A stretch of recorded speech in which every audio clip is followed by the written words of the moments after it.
Live from New Delhi, you're watching DD India Live, India's voice to the world. I'm Preeti Kaur. Coming up in the next 30 minutes.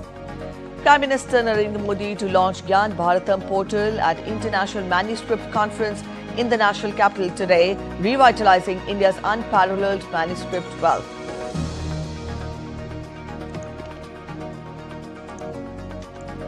US State Secretary Marco Rubio backs Trump's ambassador pick Sergio Gore's remarks, calling India a strategic partner, says India is one of the top relationships.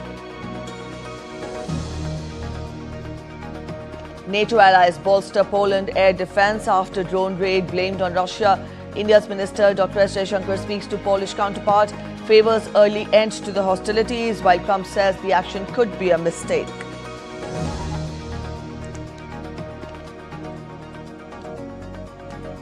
Qatar Prime Minister accuses Israel of trying to derail Gaza peace efforts. Expected to meet US President Trump, UNHRC condemns the recent Doha strikes.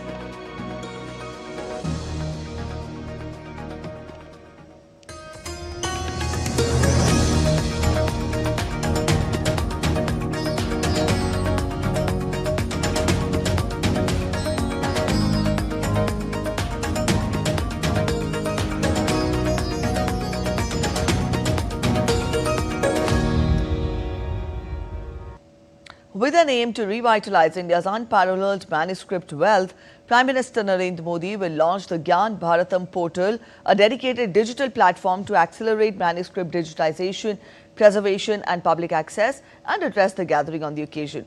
Prime Minister will participate in the international conference on Gyan Bharatam at around 4:30 p.m. IST in the national capital.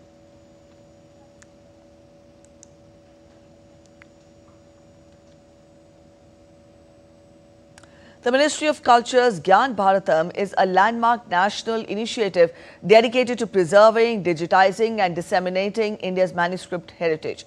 Marking the formal launch of the Gyan Bharatam mission, the ministry is organizing the first ever Gyan Bharatam International Conference on reclaiming India's knowledge legacy through manuscript heritage. Gyan Bharatam is part of a visionary national movement dedicated to safeguarding and disseminating India's vast manuscript wealth. It will serve both as a tribute to the nation's civilizational roots and also as a forward-looking step towards the Prime Minister's vision of a Viksit Bharat by 2047, where India emerges as a true Vishwa Guru.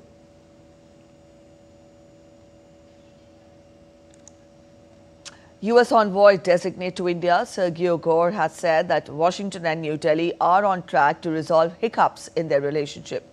Speaking at a Senate confirmation hearing on Thursday, Gore underlined that India is a strategic partner whose trajectory will shape the region and beyond. India is a strategic partner whose trajectory will shape the region and beyond. Under President Donald Trump's strong leadership, I'm committed to advancing America's interest in this important partnership. India's geographic position, economic growth, and military capabilities make it a cornerstone of regional stability and a critical part of promoting prosperity and advancing the security interests that our nations share. As Secretary Rubio noted, India is one of the most important relationships our nation has in the world.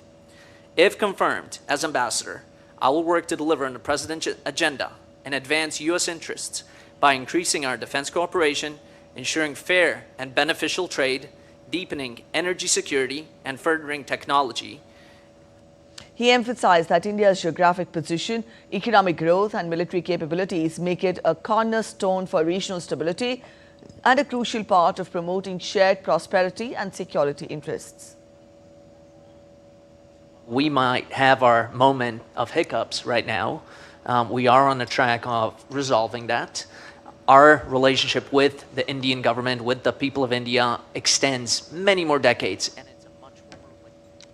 U.S. Secretary of State Marco Rubio too stressed that India is one of the top relationships the U.S. has in the world today. Supporting Sergio Gore at his confirmation hearing, Rubio said that Washington is in a period of extraordinary transition in that relationship with Delhi. India is, I would say, one of the top relationships the United States has in the world today in terms of the future of what the world's going to look like. The 21st century, the story is going to be written in the Indo-Pacific. In fact, it's so important we've actually changed the name of the combatant command to the Indo-Pacific. India is at the core of that. And we are in a period of extraordinary transition in that relationship with India. We've got some really important issues coming up that we need to work with them on and work through. Indian diplomat Kshitiz Tyagi delivered a sharp response to Switzerland at a UN Human Rights Council meeting, calling its comments on India surprising, shallow and ill-informed. The response came a day after Switzerland called on India to protect the minorities and uphold freedom of speech and expression. We would also like to respond to the surprising, shallow and ill-informed remarks made by Switzerland, a close friend and partner.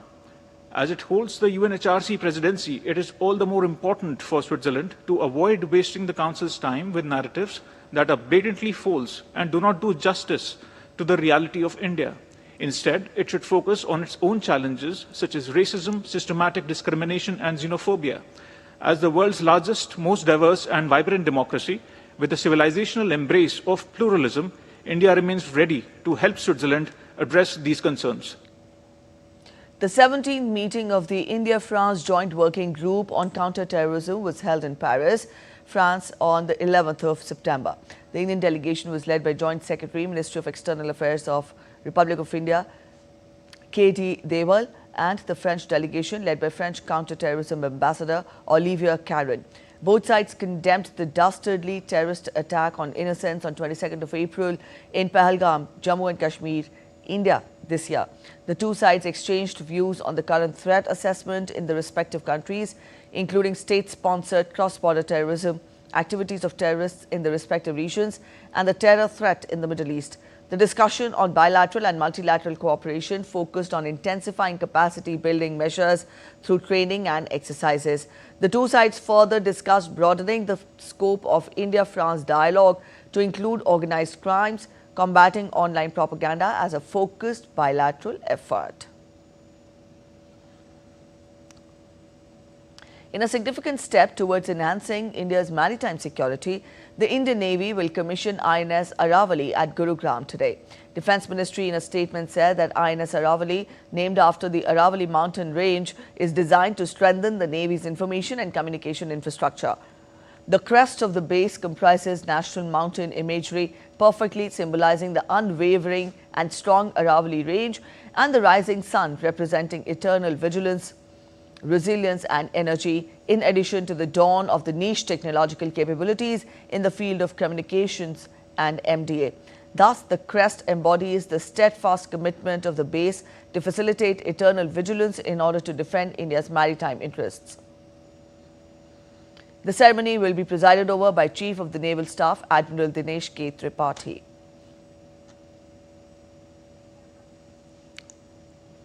A two-member Indian Coast Guard's delegation is making it big in the 4th Coast Guard Global Summit currently being held at Rome, Italy. The opening institutional statements delivered by Prime Minister of Italy, Giorgia Meloni, and virtually by Prime Minister of Japan, Shigeru Ishiba, underscored the importance of global Coast Guard cooperation. Indian Coast Guard, or the ICG delegation, led by Director General Paramesh Sivamani, is at the forefront of the Indian involvement. More than 125 countries and international organizations are participating in this global summit on the international Coast Guard collaboration. Notably, ICG intends to bid for the presidency of the 5th Coast Guard Global Summit, planned to be hosted in India in 2027, in a bid to reaffirm India's commitment to strengthening global maritime governance. India's Chief of Army Staff, General Upendra Dwivedi, delivered a lecture at the 65th NDC course and faculty on transformation of Indian Army and future warfare during his visit to the National Defence College in New Delhi on Thursday. The Chief of Army Staff emphasized on the decisive role and interplay between soldiers, technology and non-kinetic warfare in future conflicts. He underlined the Indian Army's technological transformation and capability development journey, driven by Atmanirbharta or self-reliance in achieving the nation's vision of Viksit Bharat or developed India by 2047. The 65th NDC course consists of 124 officers, including 44 officers from 32 friendly foreign countries. Let's get you weather updates now. A landslide hit Upper Rimbik in West Sikkim's Gyalsing district in midnight, killing at least 4 people, with 3 from the same family. 1 woman died during the treatment, while another remains critical. 3 people are still missing. Visuals are surfacing where police, locals and SSB teams could be seen building a temporary log bridge over the flooded nearby river to rescue survivors. Heavy rains are believed to have triggered the disaster.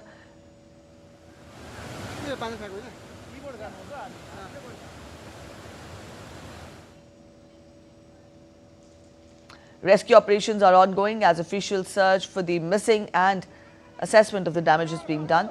A small injured girl was rescued from the debris.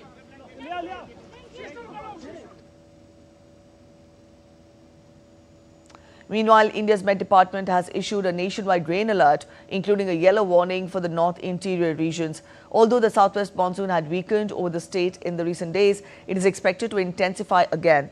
The IMD has forecast very heavy rainfall across most parts of north interior Karnataka till September 16. The IMD has also warned of heavy to very heavy rainfall over Marathwada region of Maharashtra today.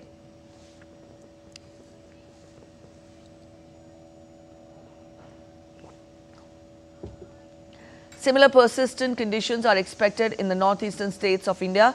Thunderstorms accompanied by lightning and strong winds are likely in Tamil Nadu, West Bengal and Jammu and Kashmir. The IMD has advised residents to avoid unnecessary travel and take appropriate safety precautions.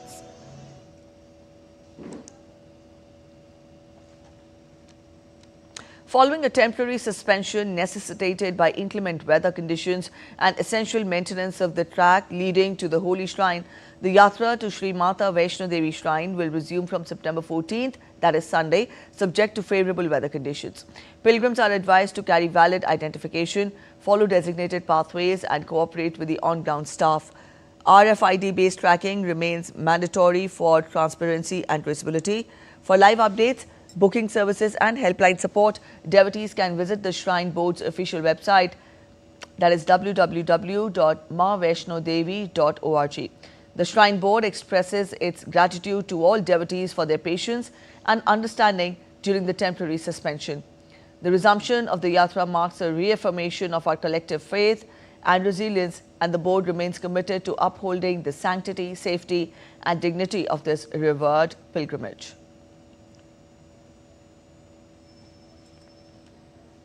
India's Vice President-elect C.P. Radhakrishnan took oath as the 15th Vice President of India at Rashtrapati Bhavan in Delhi on Friday. President Draupadi Murmu administered the oath of office to C.P. Radhakrishnan. The swearing-in ceremony was attended by senior leaders across the party lines.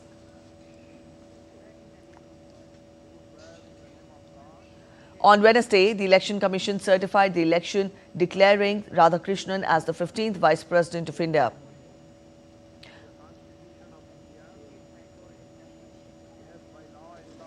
After the ceremony, Radhakrishnan paid floral tributes to Mahatma Gandhi at Rajghat.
Vice President C.P. Radhakrishnan visited Prerna Sthal in the Parliament House complex, where he laid a wreath at Gandhi statue and planted the Rudraksh sapling at the site.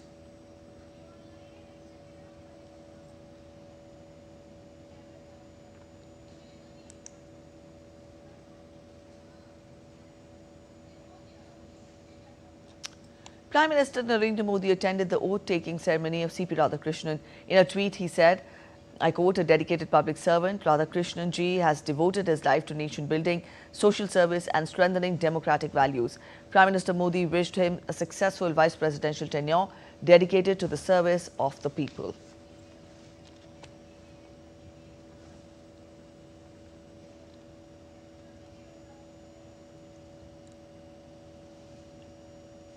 Vice President CP Radhakrishnan took oath as the 15th Vice President of India at Rashtrapati Bhavan today. The oath was administered by President Draupadi Murmu,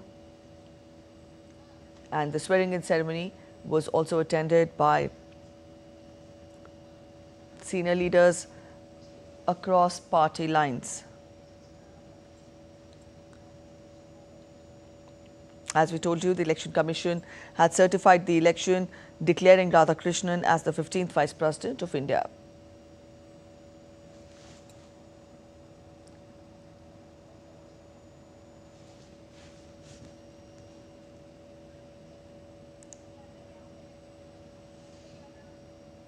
All right, in news just coming in, just a while back we told you that the pilgrimage to Vaishno Devi Shrine will be resuming on 14th of September, that is Sunday. Up on your screens, we have the official confirmation that due to inclement weather, the yatra had been suspended. And here we have the official word coming in from the Sri Mata Vaishno Devi Shrine Board.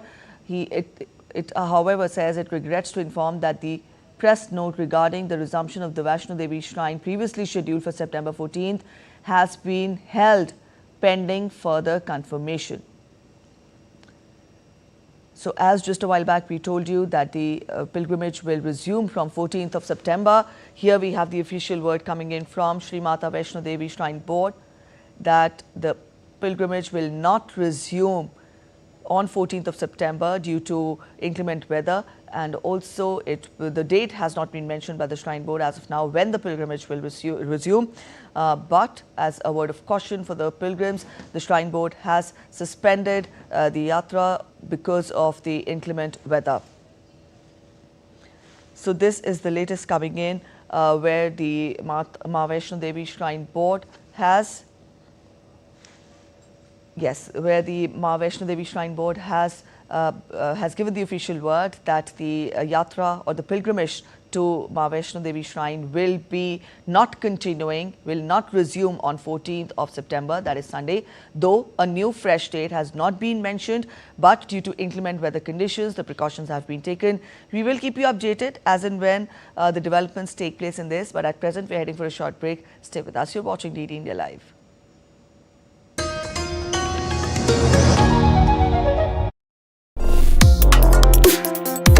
Complex issues, hidden agendas, twists and turns, strategic games. We think all dots are linked. We just need to connect them.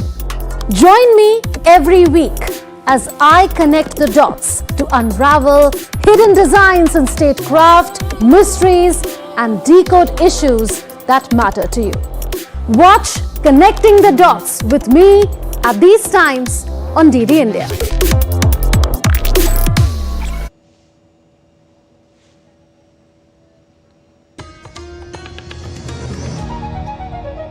Welcome back after the break. You're watching DD India Live. Several NATO members are sending troops, artillery and air defense systems to secure its eastern flank after what Poland called an unprecedented Russian drone incursion into its airspace. Among the first ones is France, which will deploy 3 Rafale fighter jets to help Poland protect its airspace. Announcing the same, President Macron said that Rafale fighter jets will contribute to the protection of Polish airspace and of NATO's eastern flank together with our allies. He added that the security of the European continent is our top priority. Macron stressed that NATO countries will not give in to Russia's increasing intimidation. Germany too said it would extend and expand its participation in NATO's air policing program to provide more cover to Polish airspace. Its defense ministry said it would double the number of Eurofighter jets deployed to 4 and extend their mission by 3 months to the end of the year. Hungarian Prime Minister Viktor Orban has also shown solidarity with its historic ally. Orban says, despite the current political skirmishes, the Poles are our friends and the incursion of Russian drones into Polish territory was unacceptable. The Czech Republic too has said that it stands firmly with Poland. Lipovsky said on social media platform X, and I quote, Russian drones in Poland are a pure provocation by the Kremlin. Czechia stands firmly with Poland. We will defend alliance territory. Meanwhile, Poland has requested a UN Security Council session about the incident. Members Slovenia, Denmark, Greece, France and Britain too asked the 15-member body to meet over the incident. The meeting will take place on Friday at 1900 GMT. Meanwhile, Poland's Prime Minister Donald Tusk urged NATO allies not to pretend nothing happened. Speaking to media after a National Security Council meeting, Tusk said that Poland was certain Russia was behind the attack, something he said was uncomfortable for those pushing for normalization with Moscow. Nam się nie wydaje, że Rosja stoi za tą prowokacją. We don't think Russia is behind this provocation. We know it. However, I also understand that for all those who would like some kind of normalization, stabilization, some kind of policy of understanding with Russia, this situation is very uncomfortable. Because if what happened in the Polish skies on the night of September 10th is happening, it's hard to pretend that nothing happened. I hope that none of our allies will pretend that nothing happened, because it did happen. There have been unequivocal declarations of practical support for Poland. I heard this very clearly and unambiguously from the President of France, as well as the leaders of Great Britain, the Netherlands and Sweden. Mam nadzieję, że nikt z naszych sojuszników nie będzie udany. Poland said 19 objects had entered its airspace during a large Russian air attack on Ukraine and that it had shot down those posing a threat. Moscow denied responsibility for the incident, saying it had not planned to hit any targets in Poland. India's External Affairs Minister Dr. S. Jaishankar spoke to Deputy Prime Minister and his counterpart Radoslav Sikorski on Thursday. He shared his concern about recent developments pertaining to Poland's security. Minister Jaishankar underlined that India favors an early end to hostilities and a durable solution to the Ukraine conflict. US President Donald Trump, however, said that Russia's drone incursion into Poland could have been a mistake. What's your reaction to Russian drone incursion into Poland? Could have been a mistake. Could have been a mistake. But regardless, I'm not happy about anything having to do with that whole situation. But hopefully it's going to come to an end. Let's get you updates from Israeli strikes on Qatar, which have been condemned by the UN Security Council on Thursday. The members called for de-escalation in the statement, agreed to all the 15, including Israel's ally in the United States. The widely condemned Doha operation was especially sensitive because Qatar has been hosting and mediating negotiations aimed at securing a ceasefire in the Israel-Hamas conflict. Qatari Prime Minister Sheikh Mohammed bin Abdul Rahman Al Thani also accused Israel of trying to derail efforts to end the war in Gaza by attacking Hamas leaders in Doha, but pledged to continue its mediation efforts. We believe fully in mediation and the peaceful settlement of disputes, and Qatar's role is being appreciated worldwide. Our efforts have proven that our efforts in cooperation with the United States and Egypt has led to tangible results.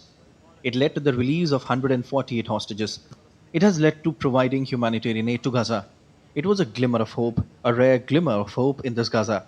But attacking our territories while we were busy with negotiations has uncovered the intention of Israel. It is trying to undermine any prospect of peace.